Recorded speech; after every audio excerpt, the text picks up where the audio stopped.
Hello guys, good morning. তোমরা সকলেই কেমন আছো? আশা করি তোমরা ভালো আছো। আর এটা হচ্ছে ফারাক্কা ব্রিজ। আর একটা চলে গেলো, যেদিকে দেখলাম এটা চলে গেলো কলকাতার দিকে, আর এটা চলে যাবে অপর সাইডে বাংলাদেশের দিকে।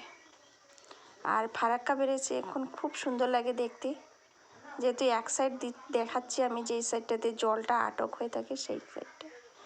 আর প্রচুর জল, আর দেখো আমাকে খুব ভয় লাগছে, মানে জল দেখে, অনেক জল তো মনে হচ্ছে কি যে হয়। আর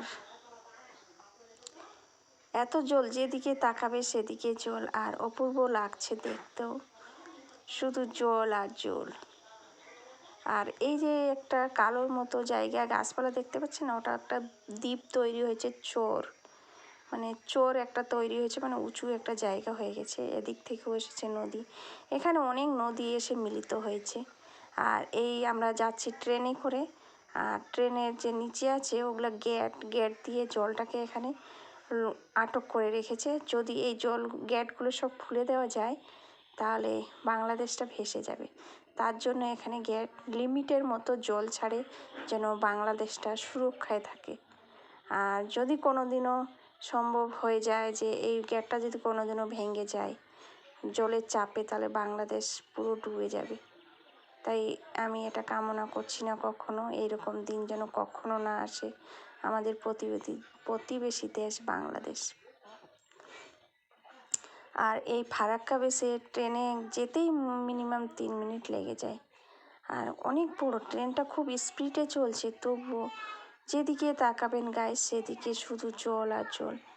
আর দেখতে খুব অপূর্ব, যেহেতু বাচ্চা নিয়ে আছি তাই বিপরীত সাইডে দেখাতে পাচ্ছি না, অপোজিট সাইডে, কিন্তু যেটা সামনে যেদিকে জলটা আছে সেদিকে দেখাচ্ছি।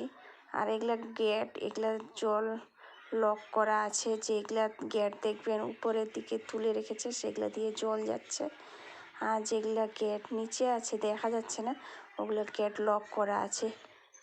আর এখন যেহেতু বর্ষা সিজন, তাই জলটা প্রচুর জল, শুধু জল আর জল ছাড়া কিছুই নেই এখানে।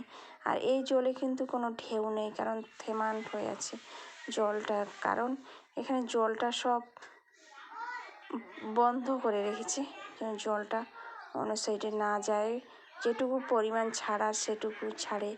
আর এখানেই কিন্তু বিদ্যুৎ তৈরি হয় ফারাক্কা ব্রিজে। দেখুন কতক্ষণ লাগছে ট্রেনের মধ্যে, আর হাটে তো মিনিমাম 2 ঘন্টা লাগবেই, 1-2 ঘন্টা। বিশাল বড়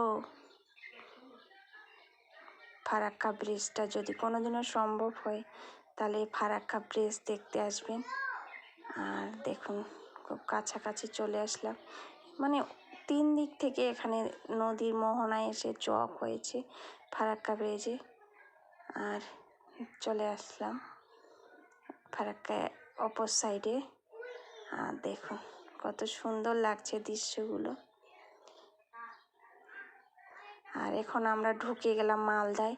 ফারাক্কা ব্রিজটা কিন্তু মুর্শিদাবাদে, আর এখন মালদায় আমরা ঢুকে গেলাম। আর মালদায় কিন্তু আমের জন্য খুব বিখ্যাত। আর এগুলো সব আম গাছ, আর আম ধরেছে, ছোট্ট ছোট্ট আম গাছ, আর ছোট্ট ছোট্ট করে আমও ধরেছে। আর মালদায় প্রচুর আম, মালদা জেলা কিন্তু কি ন্যাংরা আমের জন্য বিখ্যাত। আর ন্যাংরা আমটা খুব ভালো লাগে খেতে।